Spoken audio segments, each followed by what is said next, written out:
Chers collègues, je voudrais convaincre le maximum de vous tous, quel que soit le banc sur lequel vous vous situez, qu'il faut s'opposer à ce démantèlement de l'IRSN. Chacun reconnaît le niveau d'expertise de l'IRSN nationalement et internationalement, reconnu d'ailleurs par la Cour des comptes en 2021, qui dit qu'il remplit ses missions et a trouvé un équilibre de fonctionnement.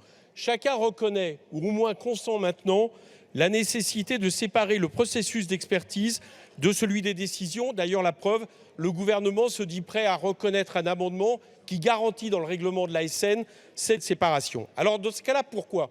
Pourquoi casser quelque chose qui fonctionne ? Risquer de disperser autant d'expertise et expliquer qu'il faut promulguer une séparation dont la meilleure séparation qui soit évidemment l'indépendance de l'IRSN. Moi, mon inquiétude, je pense que les raisons, du moins de mon inquiétude, c'est à lire Pierre Gadenex, ancien PDG d'EDF. Qu'est-ce qu'il dit ? Il dit qu'il faut accepter cela parce que la sécurité à 100% n'existe pas et que procéder à une estimation de cette limite. Il dit que l'IRSN n'a que très peu contribué à faire cela en promulguant ses avis avant la décision de l'ASN.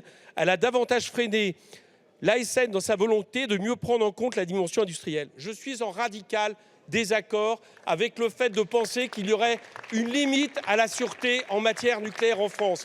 Et je suis sûr que mes collègues, que ce soit ceux qui pensent que l'avenir de l'énergie en France, c'est l'énergie nucléaire, ou ceux qui, comme moi, ne le pensent pas, respecteront et seront d'accord avec cette décision. On ne peut, au nom de critères industriels, au moment où l'EPR a eu autant de problèmes, au moment des fissures de Penly, avec tout ce que ça révèle, penser qu'il y aurait une limite à la sûreté en France. Et c'est bien de cela dont il s'agit, puisqu'on explique dans cette loi que désormais l'IRSN, ou ce qui deviendrait l'IRSN dans la SN, ne promulguerait plus ses avis qu'au bout de quelques mois et un an, et non plus au bout de quelques semaines. Voilà ce dont il est question. Je pense, chers collègues, que tout ça doit vous amener à refuser cette irresponsabilité.